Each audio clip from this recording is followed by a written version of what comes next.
Boa noite às mães, boa noite aos pais, educadores e educadoras do colégio, alunos, alunas e ex-alunos, a todos os amigos do Colégio Santa Cruz.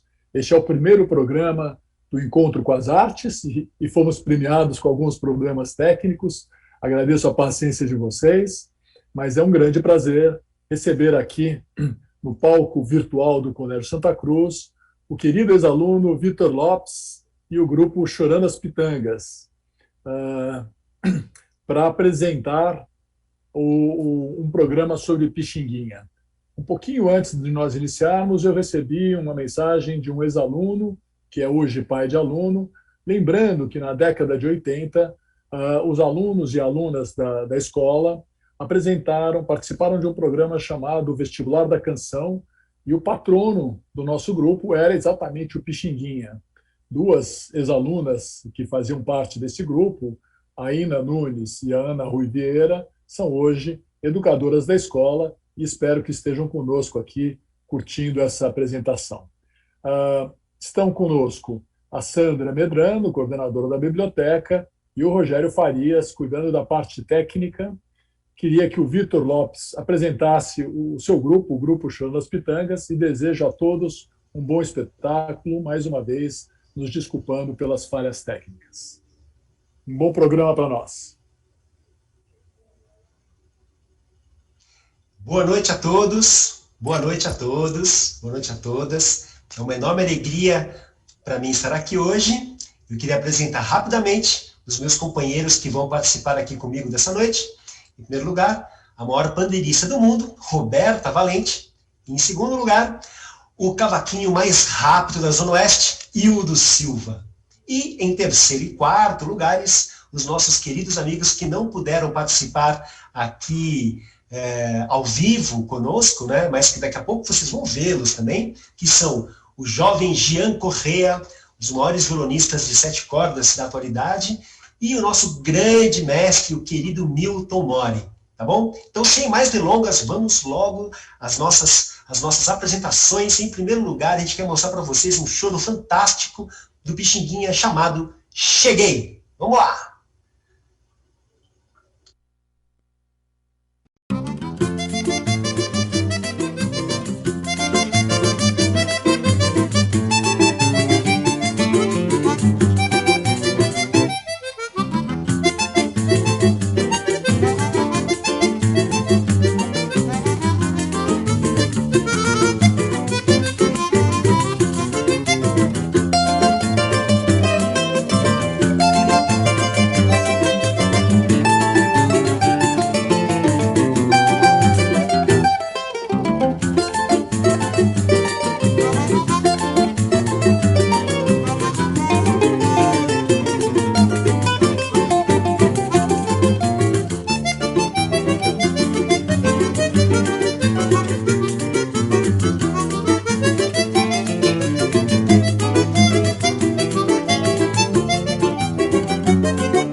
se você tiver 15 volumes para escrever sobre toda a música popular brasileira, fique certo de que é pouco. Mas, se você tiver o espaço para uma única palavra, nem tudo está perdido. Escreva depressa, Pixinguinha. Essa frase, dita pelo jornalista Ari Vasconcelos, é muito ilustrativa da importância de Pixinguinha para a música popular brasileira. Nascido em 23 de abril de 1897, ou terá sido 1898, não tenho certeza. Na verdade, nem ele tinha. Mas, de qualquer maneira, Alfredo da Rocha Viana Filho foi genial. Quando ele era ainda pequeno, ele quase morreu. É que houve um surto, houve uma epidemia de varíola no Rio de Janeiro, no início do século XX. E a varíola acometeu o jovem Alfredo. Ele quase morreu, graças a Deus, graças a Ogum, de quem ele era filho, ele sobreviveu. E ele, por conta das marcas que a doença varíola deixou em seu rosto, né? Vocês sabem, a varíola também era chamada de bexiga, por conta das bolhas que deixava na pele, ele passou a ser chamado de Bexiguinha. Por outro lado, a sua avó materna o chamava de Pizindim, que em dialeto africano significa menino bom. Juntando Pixinguinha com Bexiguinha, chegamos em Pixinguinha, o padroeiro da música popular brasileira. É isso aí. E ele, desde pequeno, revelou dois talentos incríveis, inatos. A sua própria natureza humana. Ele sempre foi uma pessoa muito doce, muito gentil, muito generosa, muito amável. E do outro lado, um talento musical absolutamente fora de todos os parâmetros. Ele era um talento, um prodígio. Ele aprendeu música de início com o seu próprio pai, que era um flautista amador, e ensinou um pouco de música para todos os filhos. E na pensão, na casa em que morava a família Viana, o pai do Pixinguinha, que também chamava-se Alfredo, recebia muitos músicos que vinham de todo o Brasil para tentar a sorte na capital federal. A ponto de a casa ficava tão cheia que até chamavam-a de a Pensão Viana. Quantas rodas de choro aconteceram naqueles salões, naquele quintal. Quantas choradas boas. E adivinha quem sempre esteve ali, curtindo tudo, vendo tudo. Ele mesmo, o pequeno Alfredo, o nosso Pixinguinha. E ele foi crescendo, foi estudando e foi se tornando um grande músico. Uma grande figura.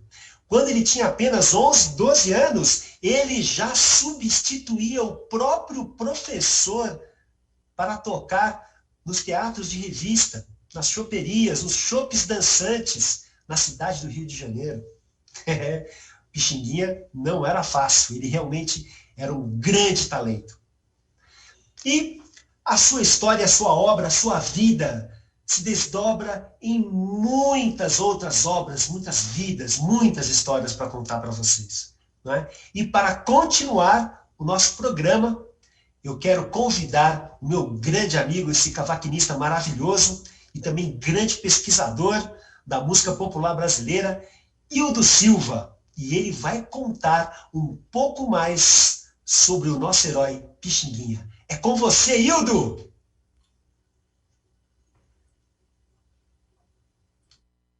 Olá, boa noite, tudo bem? Boa noite a todos e a todas. A inserção do negro no mercado de trabalho e, por extensão, na sociedade brasileira, ela se dá pelo entretenimento através da música e pelo esporte através do futebol. Os autores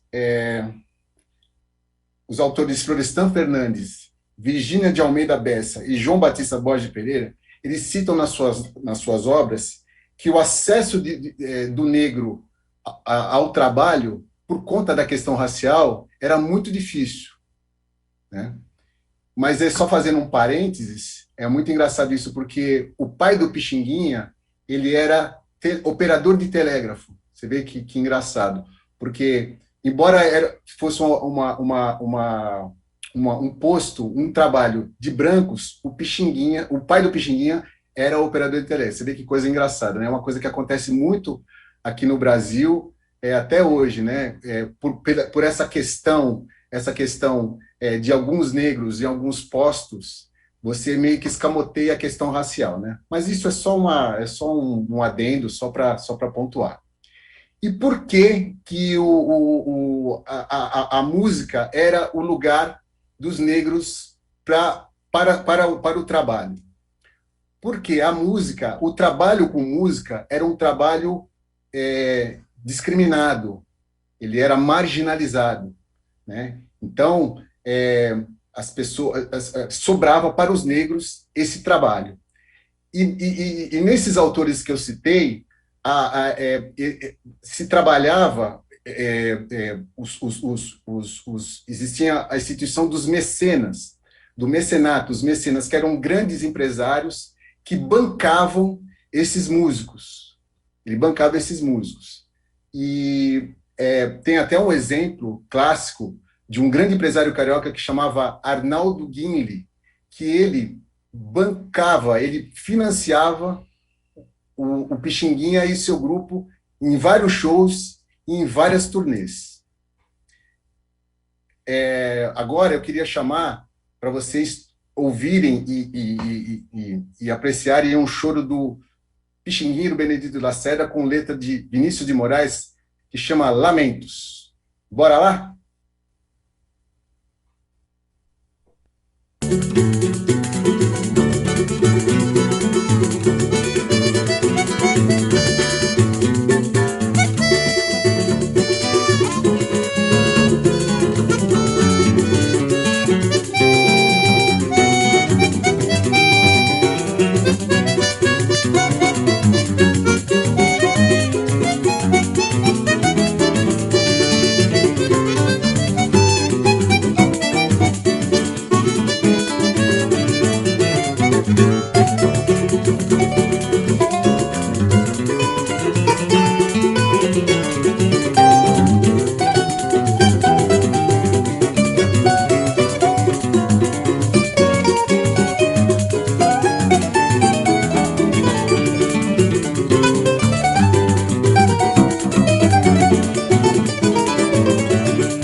Legal esse choro, né? Bem bacana esse choro. Pixinguinha e Benedito Lacerda mandaram muito bem. Mas, assim, eu vou contar a história desse choro, que é uma história bem interessante, porque esse choro ele tem letra de Vinícius de Moraes. E a letra, ela não tem nada a ver com a origem desse choro, né? A letra do Vinícius de Moraes ela é uma letra romântica, lírica, né? Fala morena, tem pena, ouve meu lamento, que não tem absolutamente nada a ver com a história desse choro. O Pichinguinha, os Oito Batutas, eles foram convidados para uma turnê na França, especificamente em Paris, por uma grande figura da época que chamava Duque. Ele era um dançarino de machixe. E na época que ele foi que rolou esse convite, isso foi um furor na imprensa, e porque teve uma divisão muito grande entre uma parte da imprensa, os articulistas da imprensa, uma parte falava muito bem e a outra parte tecia críticas bem duras. Os articulistas que falavam bem falavam: poxa, que legal, vão músicos do nosso país mostrar nossa arte, mostrar os nossos ritmos, o machixe, o lundu, mostrar para os estrangeiros a nossa arte. E a outra parte da imprensa falava muito mal, criticava, falava como é que pode os músicos brasileiros irem lá mostrar essa arte menor, em detrimento à arte clássica da época, né? Inclusive tinha até conteúdos racistas, né? Falavam-se essa gente de cor, essa pretalhada, então era uma coisa bem, bem pesada, né? E a turnê bancada pelo Arnaldo Guilli, que foi citado por mim na outra fala, ele bancou essa turnê, que durou 6 meses. Em voltando, o Pixinguinha e os Outros Batutas, em voltando para o Brasil, que foi uma turnê super exitosa, fez muito sucesso. Então, eles voltaram para cá, e o grande empresário da época das comunicações, ele era dono do Correio da Manhã, chamava Assis Chateaubriand, o Chateau. E ele pegou e queria fazer uma homenagem ao grupo, ao Pixinguinha e ao grupo Os Oito Batutas, queria fazer uma homenagem para esses músicos num grande hotel lá no Rio de Janeiro. Quando o Pixinguinha e os Oito Batutas chegaram na porta do hotel, eles foram barrados. Eles foram barrados porque eles eram negros. E aí o Pixinguinha, aí ficou aquela situação, aí o Pixinguinha, o porteiro falou: vocês vão ter que entrar pela porta dos fundos. Aí o Pixinguinha contemporizou, entrou pela porta dos fundos, o Donga ficou bravo, ficou nervoso, isso gerou um constrangimento danado, as pessoas ficaram todas lá, tal. E aí o Donga,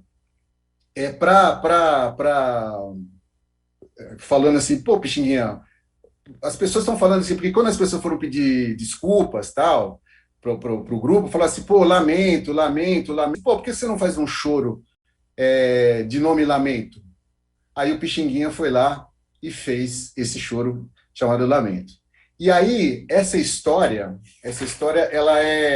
toda essa história que engloba esse choro, ele fala, as falas, né, de conteúdo racista da imprensa, o fato, imagina só, você chega lá na porta do hotel, você é o homenageado e você é barrado por ser negro, então, e ele mostra muito bem a origem do racismo estrutural que a gente tem no Brasil, né?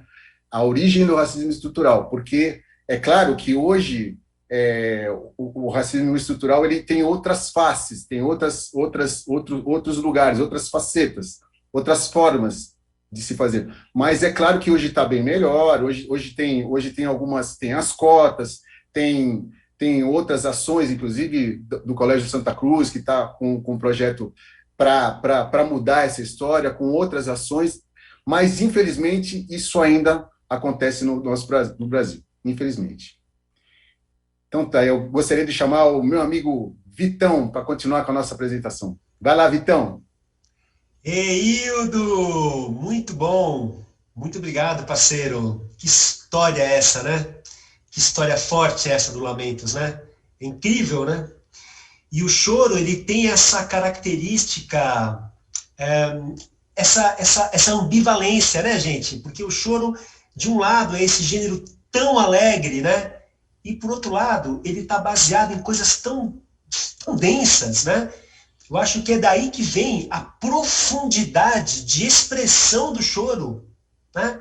Então, o choro, de um lado, o choro, ele nasce daquele ambiente da escravidão dos negros e todo o sofrimento terrível, né, que está associado a isso. Por outro lado, o choro também é né, um dos símbolos máximos da mistura que é o Brasil, né, da libertação das populações marginalizadas, né? Então, tudo isso ao mesmo tempo. Então, eu acho que é exatamente isso que dá essa beleza para o choro, né?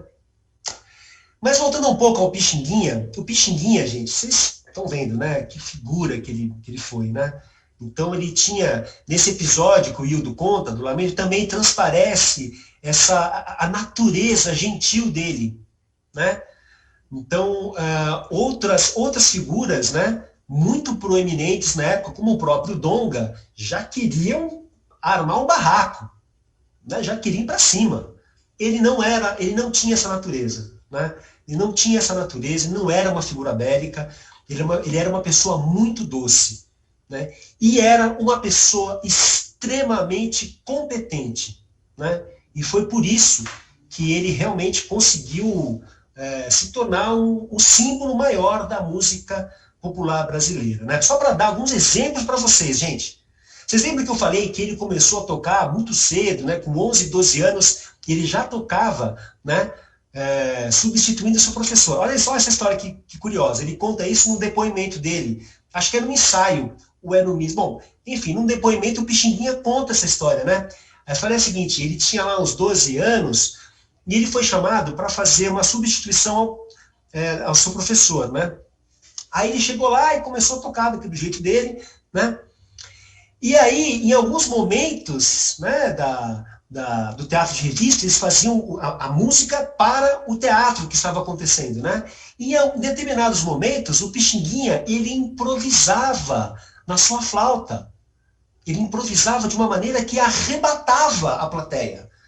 Né? Então, quando o professor dele volta para tocar na revista, né, a plateia começa a cantar os improvisos que o Pixinguinha fazia, gente. Olha que loucura! E a plateia começa a cantar e a pedir, né, as melodias que o Pixinguinha improvisava. Né?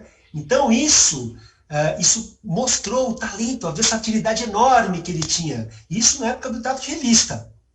Dali a pouco tempo, né, em 1922, é inaugurada no Brasil a primeira estação de rádio. E rádio naquela época, gente, era um microfone e uma antena, não tinha mais nada. Né? Era tudo ao vivo, não tinha gravação, era que nem o que a gente está fazendo aqui. Deu um problema, você tem que lidar com aquilo né? E pronto. Você tem que lidar com a situação, contar com a paciência das pessoas e ir embora. O Pixinguinha fazia isso na época. Então, na rádio, né, ele vai ter uma proeminência enorme, né, como músico e também como arranjador. E é aqui que eu quero me deter um pouquinho. O Pixinguinha foi um grande maestro arranjador. Né? Ele fez arranjos históricos de centenas de discos, né? Muitas coisas que a gente conhece, né? E isso transparece muito na obra dele. Então, uma das coisas, né, que o Pixinguinha ele vai realmente revolucionar na arte de se compor choros, né, por exemplo, é exatamente a composição complexa, aonde ele escreve não apenas a melodia, aquilo que o solista vai tocar, né, e não apenas os acordes que os acompanhantes têm que tocar, mas ele também escrevia breaks para todo mundo fazer junto. Né? Ali fazia um break, e aí tinha uma frase só para o violão de 7 cordas fazer, aí parava o violão de 7 cordas, aí tinha uma coisa para o cavaquinho fazer junto com o pandeiro. Ele elaborou e sofisticou muito os arranjos da música popular brasileira. E essa próxima música que a gente gostaria de mostrar aqui para vocês, é um exemplo vivo e atualizado dessa maestria de São Pixinguinha. A gente quer mostrar para vocês Ainda Me Recordo. Vamos lá?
Olá, boa noite a todos.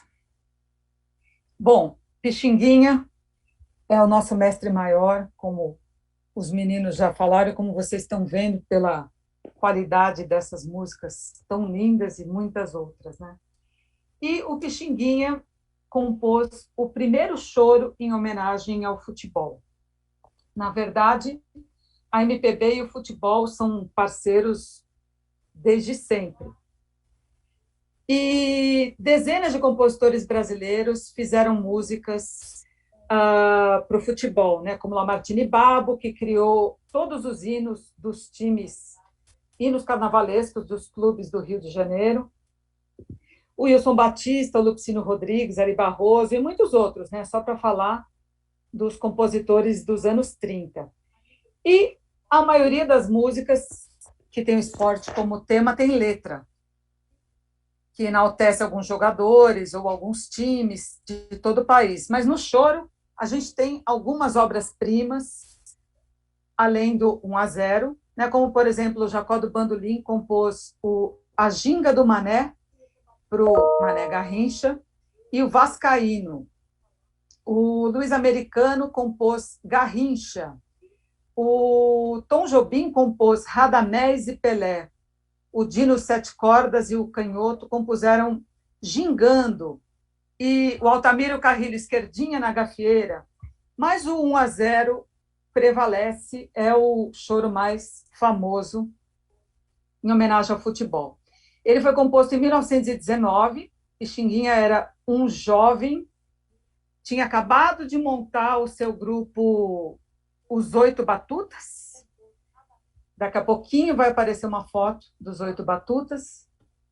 E vocês vão ver também outras fotos que daqui a pouco eu anuncio. Em 1918, foi um ano fatídico por conta da chegada da gripe espanhola, era para ter acontecido o primeiro campeonato internacional de futebol do Brasil, no Rio, né, capital do país naquele momento. Mas o torneio foi transferido para 1919 e teve na final o Brasil e o Uruguai. Para vocês terem uma ideia da importância dessa disputa, o governo decretou ponto facultativo, então os bancos e o comércio não funcionaram. Milhares de torcedores começaram a se aglomerar nos arredores do estádio, e o estádio tinha capacidade para 20 mil lugares, mas estima-se que havia pelo menos 28 mil pessoas nas arquibancadas, e do lado de fora do campo, milhares de pessoas que não conseguiram comprar ingresso, subiram nas árvores, nos morros, para acompanhar a famosa peleja.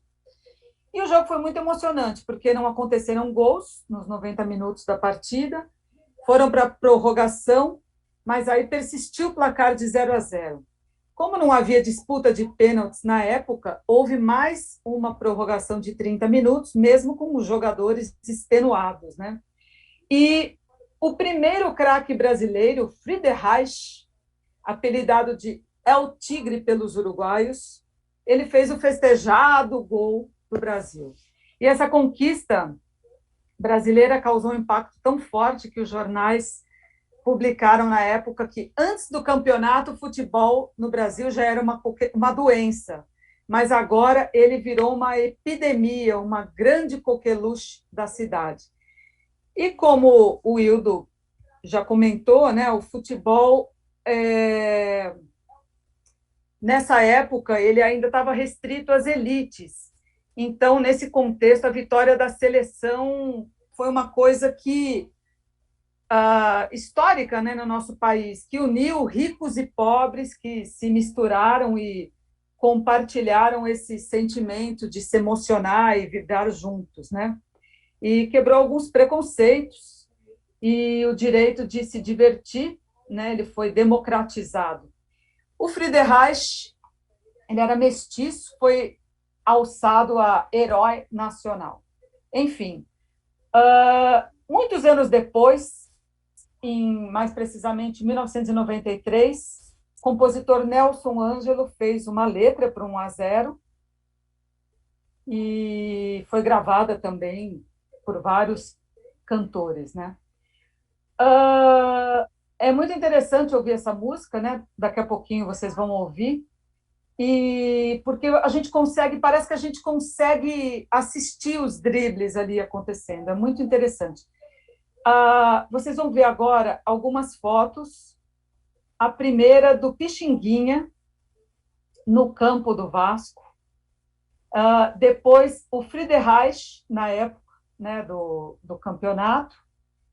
E depois, 2 fotos dos 8 batutas, né, o grupo do Pixinguinha.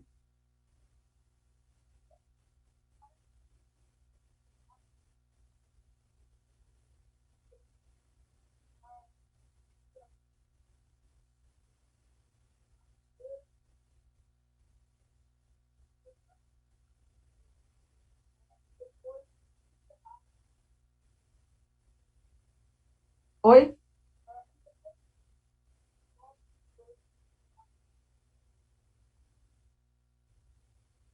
Pois bem, uma outra curiosidade muito legal é que, no fim da década de 30, eu mesma não sabia disso, aprendi no livro do Ari Barroso, do Sérgio Cabral.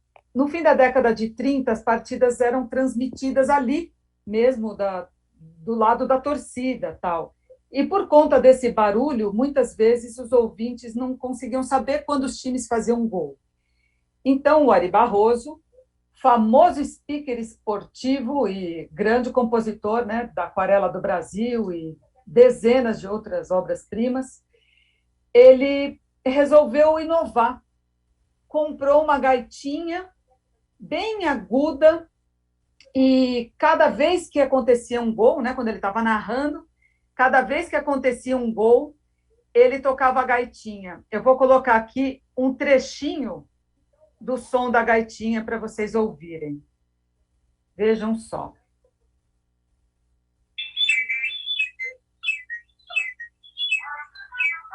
Deu para ouvir o som da gaitinha? Toda vez que ele tocava, significava que tinha saído um gol. E esse sucesso da gaita, o sucesso da gaita foi tão grande que, quando Pixinguinha e o Benedito Lacerda gravaram 1-0 em 1946, eles fizeram uma homenagem ao Ari Barroso e na tentativa de reproduzir o som dessa gaita. Então, com vocês agora o famoso 1-0.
não podia ter sido diferente.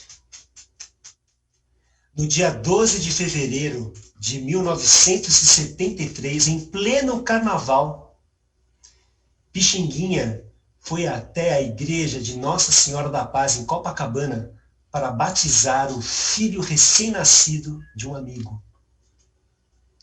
Dentro da igreja, ao se aproximar do altar, sentiu-se mal, sentiu uma tontura, dores no peito. Era um infarto. E ele acabou morrendo ali mesmo, dentro da igreja.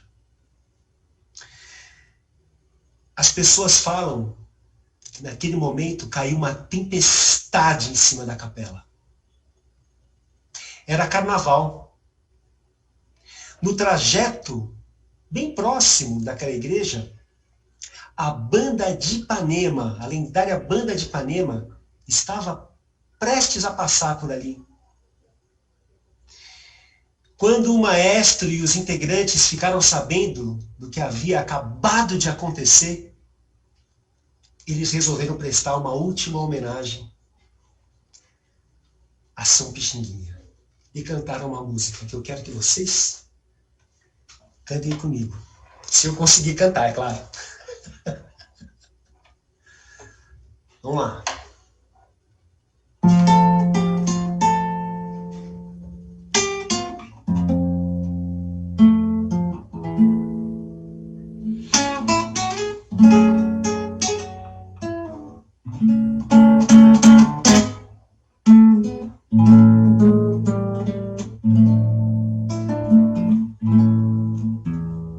Meu coração não sei porquê bate feliz quando te vê, e os meus olhos ficam sorrindo e pelas ruas vão te seguindo, mas mesmo assim foges de mim. Ah, se tu soubesses como eu sou tão carinhoso e muito, muito que te quero, e como é sincero meu amor, eu sei que tu não fugirias mais de mim. Vem, vem, vem, vem, vem sentir o calor dos lábios meus, à procura dos teus.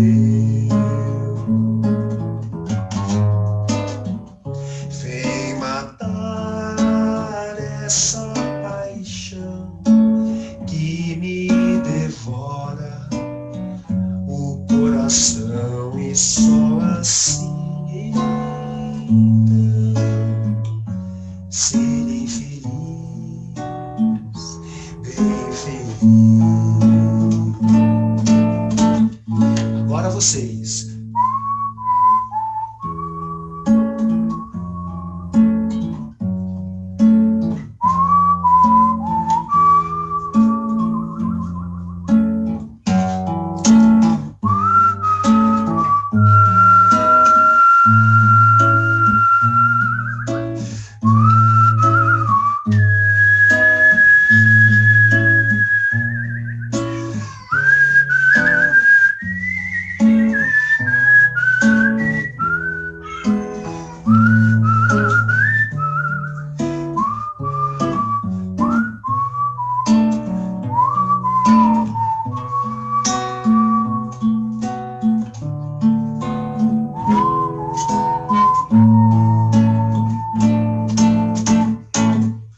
soubesses como eu sou tão carinhoso e muito, muito que te quero. E como é sincero o amor, eu sei que tu não fugirias mais de mim. Vem, vem, vem, vem, vem sentir o calor dos lábios meus, à procura dos teus. Vem matar essa paixão que me devora o coração, e só assim então serei feliz, bem feliz.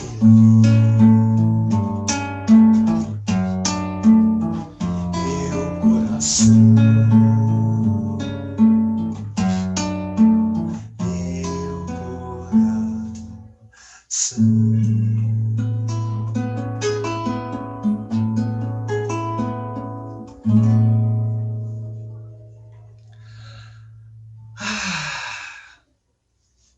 Que música mais linda, né, gente? Que música mais linda. E vocês veem só que momento iluminado esse do Pixinguinha, né? Olha que morte, que momento forte, né? Que coisa impactante, né? Muito incrível, realmente, né? E é isso, e Pixinguinha foi, mas ficou, não é?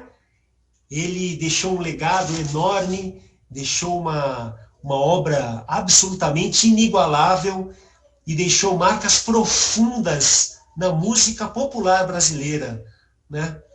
E eu queria agora convidar de volta a Roberta Valente e Hildo Silva para conversarem um pouco comigo sobre esse inestimável legado que São Pixinguinha deixou para a gente.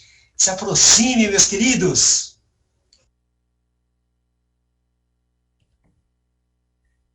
É isso aí. Parabéns, Vitão, foi lindo. Então cantou bem, mandou bem. A gente ouviu o gato miando aí também, cantando. A Jaque falou cantando. É, uma gata soprano. Meu coração. Miau. Bonitinha, né? Mas, ó lá, tá ela aí de novo, ó. É a Liamba. Mas e aí, gente, o que vocês poderiam me falar, Roberta, Hildo, sobre esse... E você também, viu, Fábio? Se o Fábio quisesse... Olha, a Sandra tem uma pergunta boa, porque a nossa plateia está muito animada e é muito gostoso ouvir tantas pessoas queridas na nossa plateia. E a Sandra tem uma pergunta boa aí que veio da plateia. Sandra, por favor.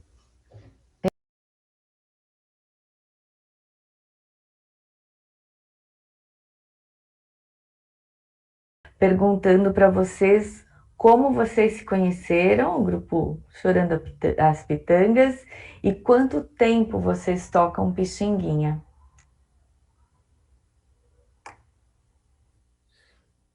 Você responde, Vi? Fala você, Rô. Ah, o Hildo começou ali. Pode ser, Pode posso falar, falar. Hildo. A gente toca desde 2003, 2004. A gente se conheceu no choro, né? Porque as Rosas de Choro que são os grandes aglutinadores dos músicos de choro, né?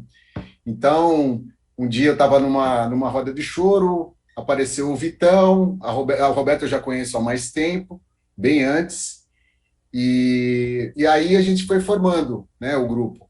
A princípio era eu, aliás, era eu, a Roberta, o Vitor, o Miltinho já estava, e era o Luizinho Sete Cordas que era do grupo. Depois o Luizinho saiu e entrou o Jean Correia.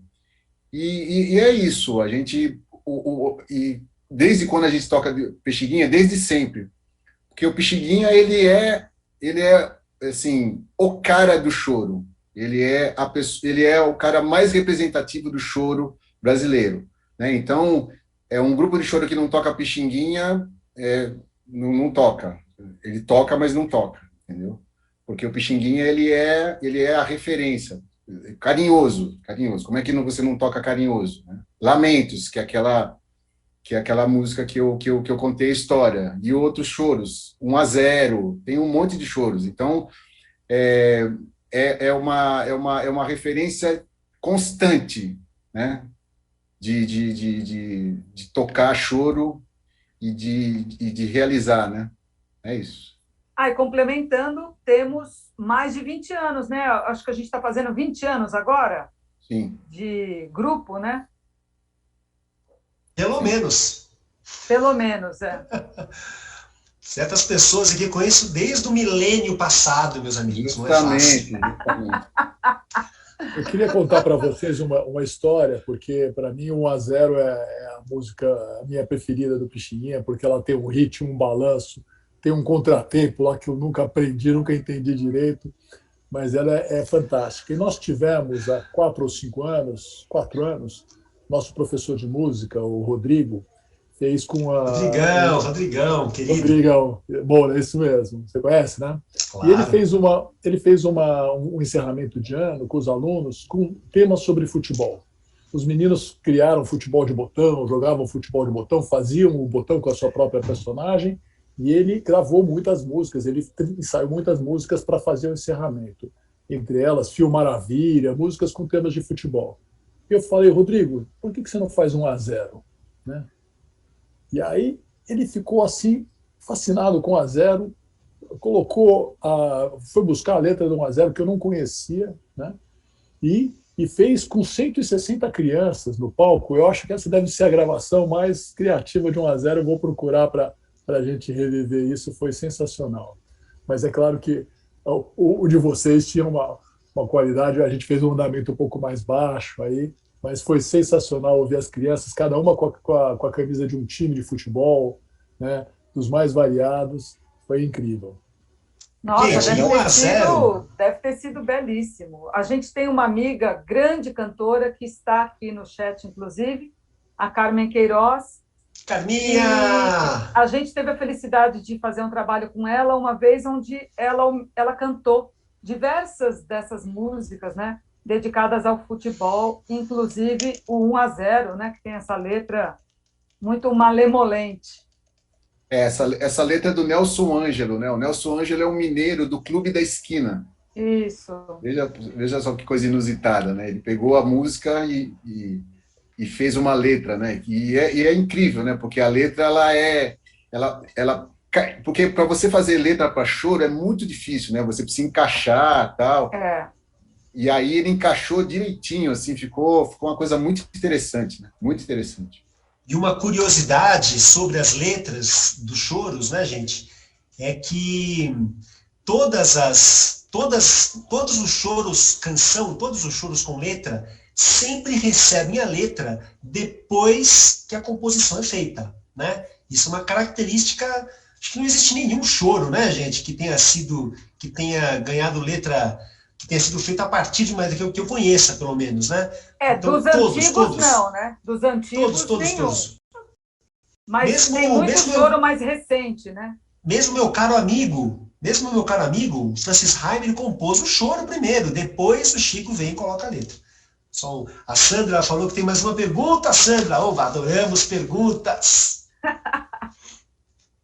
Sim, tem uma da Elaine Silva, ela gostaria de saber como o choro chegou na vida de cada um de vocês e se houve influência direta do Pixinguinha. Bom, posso começar. Influência do Pixinguinha sempre, né? Influência do Pixinguinha sempre. E... qual é que foi a pergunta mesmo? Esqueci.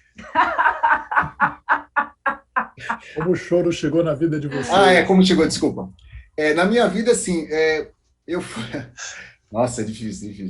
Fortes emoções. Fortes emoções. Momento pandêmico de esquecer. Então, na minha vida aconteceu o seguinte, assim, eu sempre fui um menino que escutei muito rádio, desde, assim, muito rádio, muita música brasileira, e isso acabou moldando o meu gosto musical. Então, era uma época que você escutava choro no rádio, era uma época que você escutava de tudo, né? Hoje é diferente, hoje é mais setorizado, mais limitado. E aí eu fui tocar, meu primeiro instrumento foi o violão, depois eu fui tocar cavaquinho, e aí quando você começa a ir por esses lugares, por esses instrumentos, você começa a ver o repertório desses instrumentos. Então tinha muito samba, muito samba, e o choro foi uma coisa imediata, foi uma coisa natural para mim, né? Eu comecei a tocar, comecei a fazer umas aulas, e aí você vai conhecendo as pessoas, né? E eu acabei dando uma sorte, vamos dizer, de eu estar na cena, no recomeço da cena do choro, isso na década isso no finalzinho do século passado, 98, 99, eu dei sorte de estar no recomeço da cena do choro aqui em São Paulo, que começou a ter bastante, a música brasileira começou a ter bastante, tá por aí, né? Então foi quando eu conheci a Roberta, foi quando eu conheci o Vitor, quando eu conheci o Miltinho um pouquinho mais anterior a isso, mas foi quando eu adentrei a este estilo de música. Muito bom. Eu queria perguntar, aproveitar aqui para falar sobre um pouco do ritmo do choro, da estrutura do choro, né? Porque acho que é bacana a gente relacionar o choro com o samba e as relações, as semelhanças do choro com o jazz, né? O choro é o nosso Brazilian Jazz, com ritmo de samba. Queria que vocês colocassem um pouquinho dessa questão, falando da estrutura do choro. Em geral tem 3 partes. Conta um pouquinho para a gente como é que é isso. Posso falar, Rô? Claro. Então, o choro, ele é muito associado ao jazz, né? Porque realmente há muitos pontos em comum, há muitas convergências, né? Então, é uma coisa um pouco forçada, claro, falar que o choro é o jazz, porque são tão diferentes no fundo, né? Mas tem muitas convergências. Então, vamos lá, vamos falar primeiro das convergências, né? São gêneros criados ao longo do século XIX, né? Pela interação das culturas dos afrodescendentes, já no solo americano, e a música típica da Europa, né? Então, isso são coisas muito importantes, né? Para começar por aí. Então, essa junção é uma junção que acontece nos 2 países, esse encontro. Agora, o choro, ele é mais antigo do que o jazz, do ponto de vista histórico falando, né?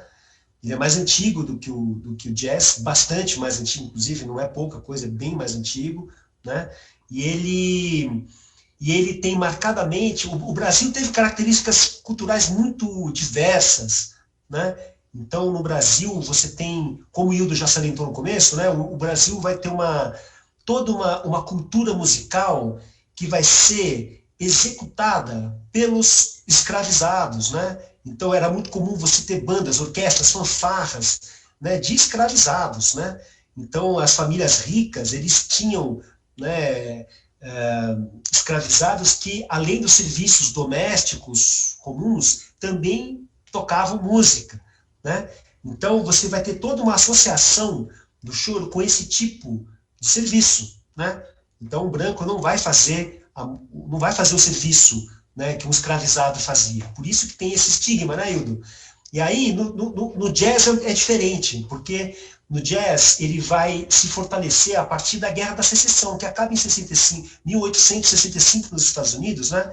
E aí, com o fim da Guerra da Secessão nos Estados Unidos, né, você vai ter no norte dos Estados Unidos, né, a parte norte dos Estados Unidos assume o negro como um cidadão ativo da sua sociedade, né? Isso tem uma mudança muito grande, né? Então, a metade de cima dos Estados Unidos, ali a região de Chicago, Nova York, Washington, é uma região onde os negros, apesar de ainda terem muitos problemas, né, eles vão poder ter uma vida muito mais plena do ponto de vista da cidadania, né? Então, você vai ter essa... E no Sul, não. No Sul, você vai ter uma condição ainda muito precária, tal, né? Então, realmente, você tem, nos Estados Unidos, uma coisa muito diferente. Na parte norte, por exemplo, os negros americanos, eles podiam estudar em faculdades, podiam estudar música, né? E foram estudar música, né? Então, muitos jazzistas, muitos bluseiros vieram daí, né? Aqui no Brasil não tinha isso, era uma coisa ainda muito incipiente, muito precária, né? Então, realmente, os músicos, eles tinham uma aliança muito grande com isso. Agora, e tem uma coisa que eu acho que une muito esses dois gêneros, que é a questão da improvisação, né? Os dois gêneros trabalham muito com a improvisação, ainda que de uma maneira um pouco diferente, né? Então, o jazzista, quando ele vai improvisar, ele cria melodias que são muito distantes da melodia original, né? Então, se você pegar um tema de jazz, né, se o cara vai improvisar em cima disso, ele vai fazer uma coisa...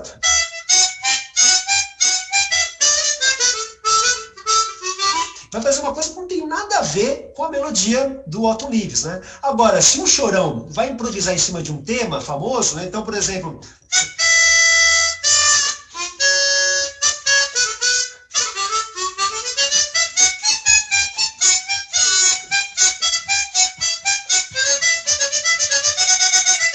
né? Ele vai fazer uma improvisação, mas sempre girando em torno da melodia, né? Então, são maneiras de executar, de pensar a improvisação que são diferentes, né?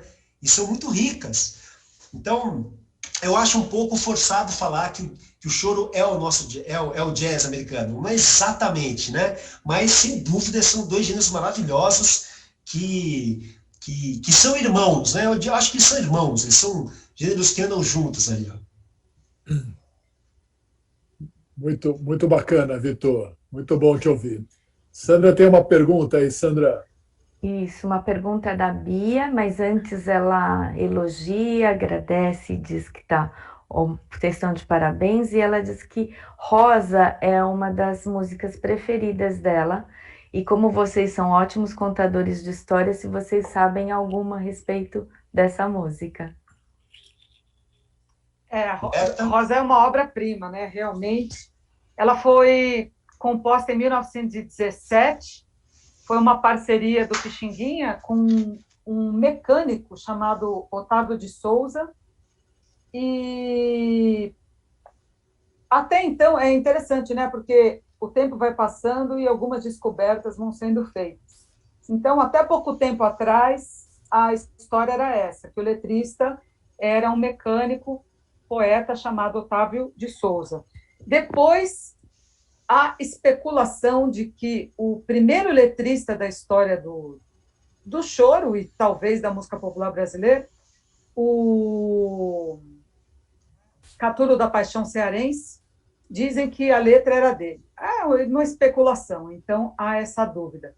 Eu sei que tem aqueles versos, né, enormes, ela ficou muito famosa na voz da Marisa Monte, né, nos anos 90, creio eu, mas a gravação principal, né, histórica, foi do Orlando Silva, em 1937. E é isso. E muito obrigada, né, a vocês que estão perguntando e assistindo, prestigiando a gente. Eu quero responder para a Elaine, que ela perguntou, né, como o choro chegou nas nossas vidas, e se foi por meio do Pixinguinha, né? Eu cresci ouvindo música brasileira. Meus pais são apaixonadíssimos por música brasileira. Minha mãe gostava muito de choro. Então, eu cresci ouvindo tudo isso.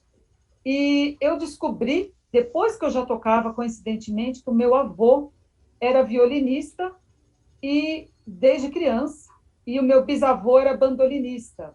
E eles tinham um regional, né, um grupo de choro no interior de São Paulo, em Descalvado.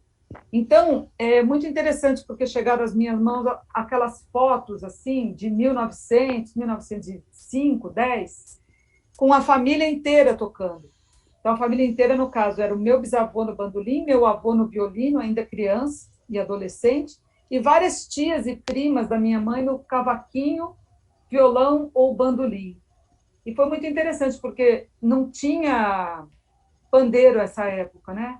Pandeiro ele entrou na música popular a partir da década de 1910. Então, essa primeira década não tinha pandeiro. E eu achei engraçado, parece que eu vim completar o grupo, né? Mas aí eu conheci um bar, que até o Fábio e eu, a gente se conhece desse bar, a Carmen Queiroz também, o Vitor também, ou seja, todo mundo se conhece desse bar. É o Bom Motivo, um bar que existiu ali na Vila Madalena, foi, creio eu, o segundo bar de música brasileira e de choro. O primeiro foi o Vou Vivendo. E no Bom Motivo eu tive contato com as rodas de choro. E aí eu fiquei perdidamente apaixonada. E a partir daí eu já conheci o Pixinguinha, claro, pelas músicas dele cantadas, né?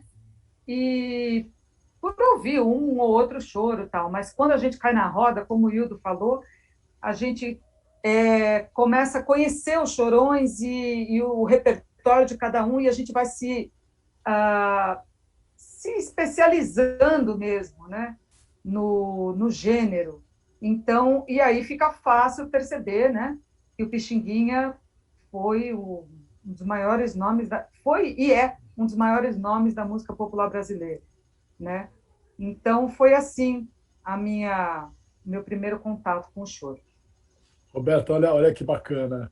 Você está lembrando do Vou Vivendo, que segundo você conta é o primeiro bar de música aí da Vila Madalena, e o Vou Vivendo é uma música do Pixinguinha, e o Vou Vivendo tinha lá aquela imagem do Pixinguinha ali na varanda, o Pixinguinha tocando saxofone.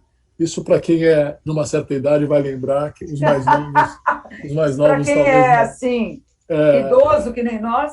Os mais novos talvez não lembrem. Mas tem uma pergunta aqui. Muito poético, desculpa te interromper. Era muito poético quando a gente passava ali na Pedroso de Moraes, quase esquina, né, com a Inácio Pereira da Rocha. Tinha do lado direito ali a casa, né, onde foi o Bar Vou Vivendo, do produtor Elton Altman, que foi também um grande produtor ligado ao choro. É ainda, mas ele teve uma fase que ele trazia os maiores nomes do choro para São Paulo, produzia os maiores shows. E a casa era dele. Tinha uma estátua do Pixinguinha na sacada, pendurada, assim, tocando sax. E tinha olhando para a lua, tocando sax numa cadeira de balanço, olhando para a lua. Era sensacional. Era muito sensacional. Muito especial. Muito bacana. E tem uma pergunta aqui do professor Alejandro. Não sei se você sabe quem é, Vitor. Aqui o professor Alejandro. Acho que é Alejandro. Acho que não me deu aula para mim, não. Não é do meu tempo esse aí, não. É o Alejandro. O Alejandro está fazendo uma pergunta aqui. A formação da gaita é comum nas rodas de choro? Quais as dificuldades do instrumento para essas interpretações comparadas à flauta, por exemplo? Ei, Ale, obrigado pela pergunta, Lesão. Então, na verdade, não é comum, não é nada comum. Eu tenho a honra e a responsabilidade de ser o primeiro gaitista a tocar choro, assim, para valer na gaita. Não que eu seja o primeiro a poder, né, que tenha a habilidade. É o primeiro que... acabei sendo o primeiro a ter essa vontade, né? E a gaita, ela é um instrumento que tem uma extensão muito semelhante à da flauta, né? As articulações são muito diferentes, são muito próprias, né? Mas a harmônica tem uma coisa muito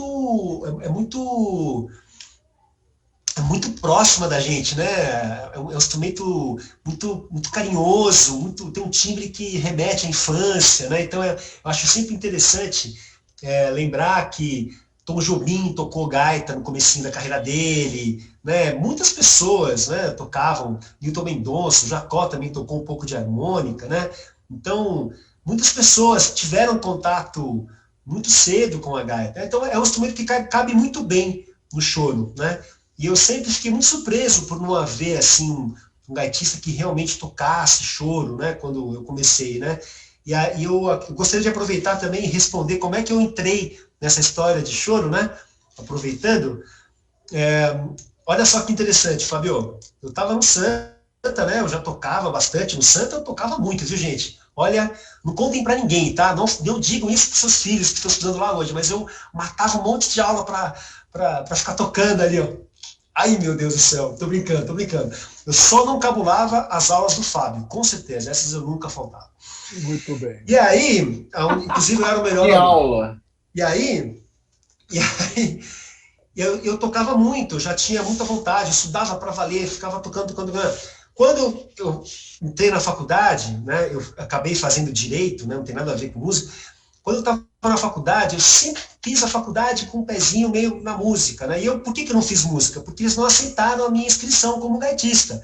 Eu tinha que entrar como violonista. Eu não queria entrar como violonista, eu queria ser, né? Então eu acabei fazendo lá a faculdade de direito, mas sempre sonhando em um dia ir estudar para valer, né, a minha gaitinha. E na época eu era apaixonado pelo jazz, por causa do Toots Thielemans, né?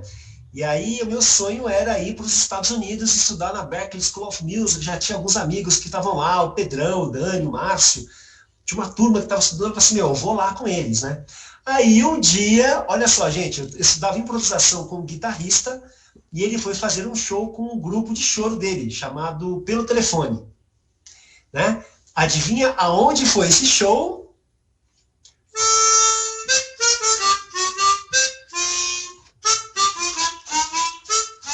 No Vou Vivendo, que é esse tema que eu toquei, né? Então eu fui lá no Vou Vivendo assistir essa banda tocando, né? E eu fui assistir o meu professor de improvisação jazzística, Zé Roberto, né? Zé Roberto Araújo, maravilhoso. E aí eu fui lá, só que na banda desse cara, do Zé Roberto, tinha um cara que tocava uma guitarrinha de 4 cordas, mas ele tocava feito o demônio. Ele tocava tudo de um jeito maravilhoso, aqueles temas de choro encrencadíssimos, tocava tudo dando risada, e ele começou a fazer, gente, piadas musicais. Eu não consigo nem explicar isso para vocês, só numa roda de choro. Todos vocês que estão assistindo a gente estão convidadíssimos aí na primeira roda de choro que aparecer na frente de vocês, tá bom? Porque vocês vão poder entender isso que eu estou falando. Esse cara fazia piadas musicais. A hora que acabou o show, eu esqueci completamente a Berklee, esqueci completamente o jazz e fui falar com esse cara. Falei assim, quem é você? Por favor, me ensina a fazer isso. Eu quero isso para mim. E isso era o choro. Esse cara é o Milton Mori, né, que é o nosso mestre de nós três, inclusive, né, do Hildo, da Roberta, meu, do Jean, e de toda uma geração de chorões. Né? Então, foi assim que eu comecei. Eu já conhecia choro, mas só que eu achava que o choro era uma coisa que era do passado. Eu não tinha essa noção. Inclusive, eu tocava alguns temas de choro, mas eu não tinha essa noção de que o choro estava vivo, que o choro estava ali, fervilhando à nossa volta. Né? Então, foi através desse show, no Vou Vivendo, que eu despertei para o choro e fui estudar, fui trabalhar. Salve, salve, meus amigos. Salve. Tem mais uma pergunta do Gabriel. Ele pergunta assim, como vocês enxergam a cena do choro atualmente? Hoje o estilo está mais próximo das elites ou continua sendo uma música das bordas? Houve uma transformação em relação a isso? Se sim, como se deu? Muito obrigado pela pergunta, Gabriel. Aliás, obrigado por todas as perguntas, viu, gente? Super legal. Eu acho que o choro tá super fervilhando, gente. O choro tá pegando fogo, assim. Realmente tá uma cena muito boa. O choro, na minha opinião, né? Ele se tornou, ao longo das últimas 2 décadas, o gênero de formação do músico brasileiro, né?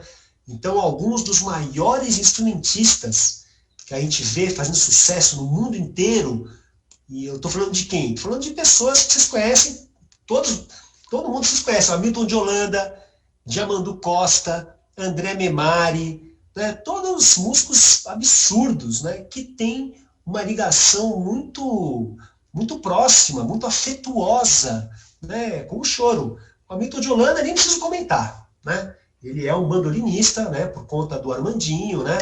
Músico fenomenal, né? O André Memari, vai escutar o André Memari tocando Ernesto Nazaré para vocês verem que loucura que é, maravilhoso, né? E a mesma coisa o Diamandu, a música que lançou o Diamandu é Brejeiro, uma composição do Ernesto Nazaré, né? Então, realmente, o choro está mais vivo do que nunca, né? A Roberta Valente aqui pode falar da cena do choro no planeta, né, Rô? Que a Roberta já rodou muito esse mundo, tocando em clubes do choro, de choro no planeta inteiro. Quer falar um pouco, Rô? O seu microfone, querida. Esqueci. Sim, tem Clube do Choro no mundo inteiro. O choro está fortíssimo, por exemplo, nos Estados Unidos, no Japão, em Israel.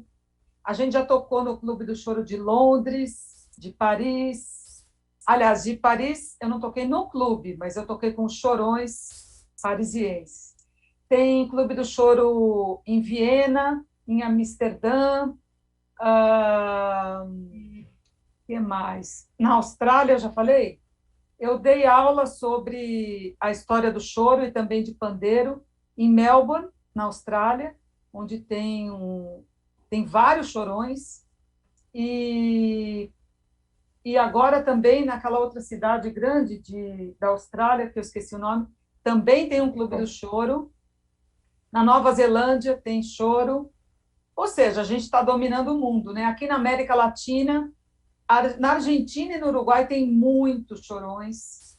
A gente já participou de vários festivais, demos várias aulas. O Alexandre Ribeiro, clarinetista, já deu aula sobre o choro e o clarinete no Peru, no México, enfim. Então, o que mais?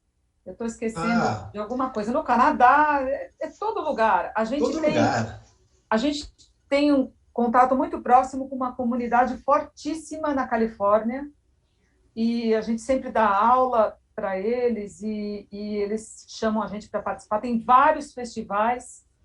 O ano passado a gente ia participar de um festival, inclusive com o Alê, eu e o Jean, e o Henrique Araújo, que está aqui no chat, que também é nosso amigão, querido bandolinista e cavaquinista. Ele até fez um comentário que eu tinha esquecido, que eu achei maravilhoso, que é a respeito da música rosa, né, mudando de assunto, que ele lembra que essa valsa tem uma terceira parte que praticamente ninguém toca, né? E o Jacó do Bandolim que fez uma versão com essa parte da música, né? Ele recomenda que todo mundo conheça. Enfim, e a gente ia dar aula num camp nos Estados Unidos, no meio assim das árvores. O pessoal fica uma semana, às vezes 15 dias, às vezes um mês, imerso, aprendendo choro. Ou seja, o mundo inteiro leva o choro muito, mas muito a sério. E no começo, assim, não era todo mundo que conseguia decifrar essa linguagem, né? Esse modo de tocar, mas hoje o mundo inteiro toca assim como se fosse brasileiro, mas como se tivesse nascido numa roda de choro. E a gente está muito feliz. Tem coletivos de choro no Brasil inteiro, e choro no Brasil inteiro também, né? Como o Vitor já falou. Acho que eu esqueci de algum lugar, mas tudo bem. Que bacana, Roberta. Eu não sabia que você tinha levado o nosso choro para tantos lugares do mundo assim. Eu sinto que o choro deu uma reavivada. Não sei se é impressão minha, mas eu sinto que ele cresceu, né, nos últimos anos. Tem uma última pergunta aqui, que é uma pergunta de uma pessoa da plateia, que pergunta como é que é a formação do regional, né?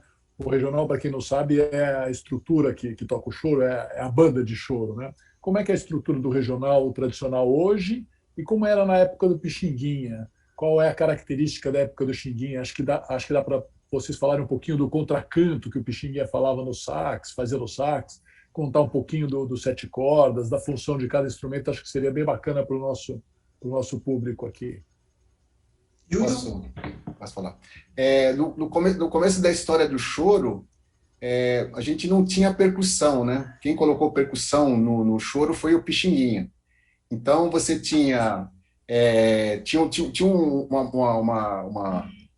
uma base que era o trio pau e corda, que era cavaquinho, violão de 6 cordas, não tinha violão de 7 cordas, e flauta de ébano.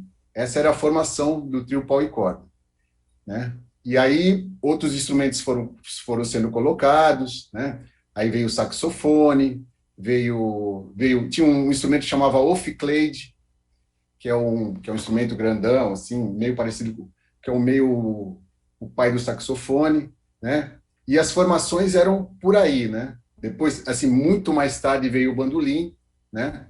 E aí as formações eram por aí. Hoje, a formação, como eu falei, não tinha os sete cordas. Os sete cordas ele começou a aparecer no meio do século XX, no meio do século XX, 1940 e pouco, pouquinho antes, né? Porque tinha uma pessoa que chamava Tucci. O Tucci foi o cara que inseriu o violão de sete cordas, né? E aí ele tocava de uma forma, né? Tocava de um jeito que não é o jeito que se toca hoje. Quem implementou esse Silvio Grande Dino sete cordas, que até uma vez eu vi um vídeo dele, ele mostrando, eu falo, olha, o Tucci, porque tinha um respeito, né? Antigamente tinha um respeito. Então, o Dino até tocava bastante bacana, mas ele não queria afrontar o Tucci. Então, ele tocava, tá? E quando o Tucci veio a falecer, ele começou a tocar sete cordas e ele começou a estilizar o jeito de tocar os sete cordas. Inclusive, ele até mostrou nesse vídeo que eu vi, o que ele fazia. O Tucci fazia assim, ó, tum, tum, tum, fazia o acorde e fazia, pontuava, assim, né? E aí eu comecei a fazer isso. Quando ele começou a tocar, a coisa é tão espantosa, e é tão linda, porque você vê isso, né? Porque ele começa a fazer os baixos e tum, dum, dum, dum, dum, e metendo um monte de baixo que são os contracantos, né? Que o Ophicleide fazia, né? O sete cordas acabou tomando esse espaço, não tomando, mas também fazendo esse espaço desses contracantos, né? Porque as baixarias, os baixos ou baixarias, eles são contracantos que embasam a melodia, né? O cavaquinho faz aqui o harmonia, faz os acordes, né? Ele faz a clave, o cavaquinho, ele faz a clave do ritmo que está se tocando. Se está fazendo um choro, você vai tan, tan, tan, tan, tan, tan, tan, junto com o pandeiro, né?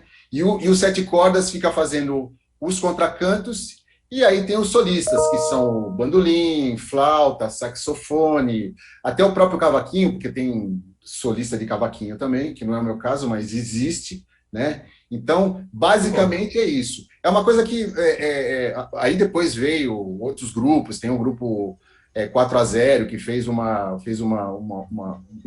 outra forma, que é baixo, bateria, guitarra, né? Então tem várias possibilidades, piano, né? Piano, tem o Nazaré, né? O Nazaré tocava, ele compôs vários tangos brasileiros no piano, né? Então, quer dizer, é uma forma muito variada de se tocar o choro, mas a base mesmo era esse trio pau e corda que eu falei, e não tinha nem percussão, porque, como eu falei, a percussão quem colocou foi o Pixinguinha. Muito bom, Idones. Muito bom. É isso. Agora, o choro atualmente, né, tem todo tipo de instrumento que vocês imaginarem. Sim. Né, bateria, gaita... Até gaita, gente. Aonde vamos parar, meu povo? Vamos até parar. gaitinho tocar choro? Nossa, o Pixinguinha deve estar revirando na tumba. Não, porque tinha... Lá naquela época já tinha o Edu da Gaita, que tocava um ou outro choro, Sim. E a gaita também sempre teve... O choro sempre teve músicos de outros gêneros, né, que compuseram choro. Agora... É um gênero generoso, né? Hã? É um gênero generoso. Com certeza. Agora, eu esqueci de falar um lugar também que eu toquei, foi na Índia. Foi o único lugar onde eu não conheci nenhum chorão. E onde houve um estranhamento, né? O pessoal, as músicas são muito diferentes, né? Realmente, completamente diferentes. Então, houve um certo... Ocidente e Oriente, né? Houve um certo estranhamento, assim, foi muito interessante. Eu fui com o Yamandu Costa e a gente fez uma turnê por várias, né, capitais da Índia, a convite do governo aqui. Agora, eu esqueci de falar, o primeiro pandeirista, né, esqueci de falar, não, eu queria falar, foi o João da Baiana, que era do Oito Batutas, né? E, aliás, ele teve um pandeirista antes, nos Oito Batutas, mas o João da Baiana foi o primeiro mais famoso pandeirista da história, né? Eu tenho que vangloriar o meu instrumento, né? Muito bom, Roberta. Eu tinha dito que era a última pergunta, mas não posso deixar de fazer mais uma para terminar. Queria que vocês falassem um pouquinho sobre o Pixinguinha migrando da flauta para o sax, né? E o saxofone como um instrumento de contracanto, que depois, não sei se originou depois o sete cordas, ou se é meio paralelo, se o sax era meio precursor nessa ideia de fazer o contracanto, mas como é que foi essa passagem do Pixinguinha da flauta para o saxofone? Tem uma... Pode falar, pode falar. Eu começo, depois você completa, tá? O Pixinguinha, ele vai conhecer o saxofone em 1922, naquela turnê, né, sobre a qual o Hildo já comentou, né? Eles ficaram 6 meses tocando, né, nos Bataclans lá de Paris, e eles revezavam com muitas outras atrações do mundo inteiro, né? Antes da Segunda Guerra Mundial, Paris era a capital cultural do planeta, né? Então tudo convergia para lá. E nessa ocasião, nesses 6 meses, o Pixinguinha, os Oito Batutas revezaram muito os palcos com algumas bandas de jazz, de traditional jazz, Dixieland, né? E aí, foi uma troca muito grande, uma influência muito grande, né? E foi ali que o Pixinguinha conheceu o saxofone, né? Então, inclusive, a partir daí, né, o nome mais moderno para a época, né, para os regionais, era Jazz Band. Né? Então, era Pixinguinha Jazz Band, né, Pixinguinha Donga, enfim, tinha várias... o nome Jazz Band, mesmo tocando choro, passou a ser mais chique, né, e passou a ser muito utilizado. Né? Então, o Pixinguinha ele volta de Paris já com o saxofone, né, experimentando ainda, e essa próxima década, essas próximas 2 décadas, de 30 e 40, o Pixinguinha vai ter uma mudança na profissão. Né? Ele deixa de ser instrumentista predominantemente, né? Ele continua tocando, claro, né? Mas ele passa mais a ser um arranjador. Né? E como arranjador, ele passa a tocar mais o saxofone. Né? Ele também inicia uma parceria muito interessante com o Benedito Lacerda, que era um exímio flautista. Né? Então, tem muitas... É muito complexo, não vou entrar em todos os detalhes, né? Mas eles acabam... o Pixinguinha deixa, né, o Benedito Lacerda ganhar os solos, né? E passa a fazer o acompanhamento dos solos que muitas vezes ele mesmo compunha. Né? Então, o próprio 1-0, né, 1-0, o Pixinguinha ele gravou, mas quando ele vai gravar, a gravação do Pixinguinha não é ele na flauta. Quem toca, né, Roberta, Hildo? Me corrija se eu estiver errado, tá? Mas quem faz a gravação original é o Benedito Lacerda. E o Pixinguinha, ele já compõe aquela linha famosa, pom, pom, pom, pom, poroborom, que hoje em dia os 7 cordas tocam. Ele fez essa linha de acompanhamento no saxofone tenor. Né? Então, ele já... Por quê? Porque ele já vinha desenvolvendo essa habilidade, né, de arranjador, que eu também mencionei. Né? Então, tudo isso foi acontecendo ao mesmo tempo. Então, houve um processo, né, em que, ao longo dessas 2 décadas, 3 décadas, ele foi, a pouco, abandonando a flauta como instrumento principal e passou a se dedicar mais ao saxofone. Muito bom, pessoal. É um grande prazer recebê-los aqui no Santa Cruz, oferecer esse happy hour para a gente aqui. Tem gente falando que precisa ter toda sexta-feira agora, vai ser difícil, mas... Não, tem isso, também acho. A gente faz. Vamos combinar novos encontros, tá? Foi sensacional. Queria agradecer cada um de vocês, Hildo, Roberta, o nosso querido Vitão, Vitor Lopes, nosso ex-aluno, a Sandra, aqui na organização, a Maria Flor, que está organizando também, não está aqui conosco, mas é a diretora do programa, que fez todo o roteiro, e o Rogério aqui, também na parte técnica, olha a Flor lá, a Flor e o Rogério. Muito obrigado a vocês, muito obrigado a quem nos acompanhou aqui à noite. Mas eu acho que a gente tem mais uma música, que é a última saideira. Tem mais uma? Sim, Sim. temos. Então manda lá. Tá? De qualquer Isso forma, aí, boa pessoal. noite a todos aí. Boa Boa noite. noite. Valeu. Obrigado, gente. Valeu. Obrigado, querido. Qual que é a última? Boa Qual que é a Beijo no última? coração de vocês. É o Qual que a Urubu última Malandro. música? Urubu Hã? Malandro. Muito bem. Então, para Que não é do terminar o nosso Pixinguinha, programa. mas é o que fez com que ele deixasse ela famosa. Muito bom. Grande Obrigado, abraço. gente. Valeu. Valeu.